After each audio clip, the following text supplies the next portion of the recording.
I'm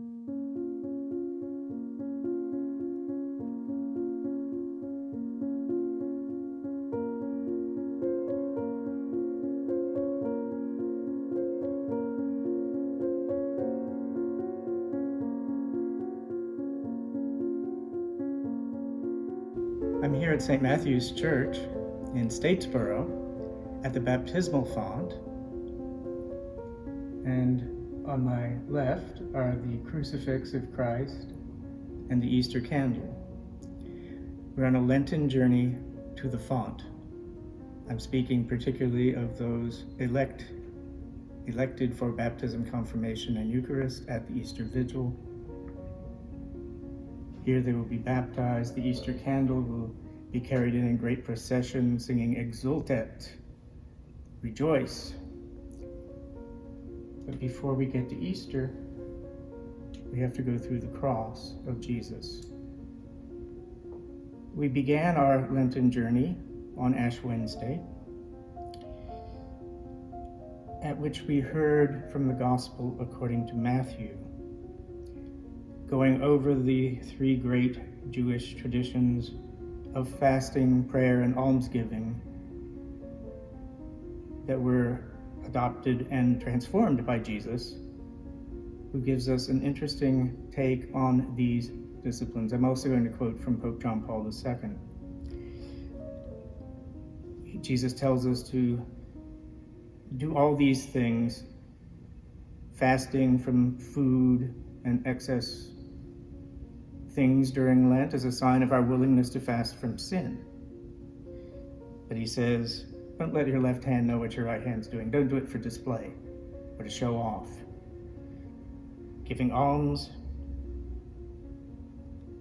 not praying in public for praise, fasting from food, all these things are to be done for themselves.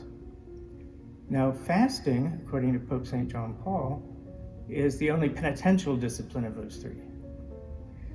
We deprive ourselves of some things that we really don't need as a sign of our willingness to give up those things that offend God or sinful attachments. But the other two, prayer and almsgiving, these are not disciplines of penance, but disciplines of love. We love God, show our love for God more deeply during this time by prayer and devotion, Stations of the Cross, and so forth. And we show our love for our neighbor more intensely at this time by providing for those in need, almsgiving. So on this fourth Sunday of Lent, kind of a lot of these themes are in the background, but I think the entrance antiphon from the book of the prophet Isaiah, "Rejoice, Jerusalem, and all who love her. Be joyful, all who were in mourning. Exult and be satisfied at her consoling breast." These are words of great hope at a time when the people of God had suffered their worst tragedy in the exile in Babylon and were suddenly set free by God's providence to an unlikely mediator, King Cyrus of Persia. They were now going back to Zion, back to Jerusalem. We will come rejoicing, gathering the sheaves. It was a great moment, and Isaiah is there to encourage people to rejoice. Rejoice because they're going back to Jerusalem. Rejoice because God has, after all, come to their aid.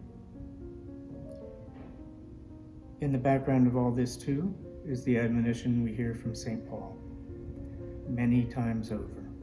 Rejoice, rejoice in the Lord always. Again, I say rejoice. If we look forward to the goal of this journey, this font and Easter candle through the mystery of Christ willingly accepting death on a cross, how can we not rejoice?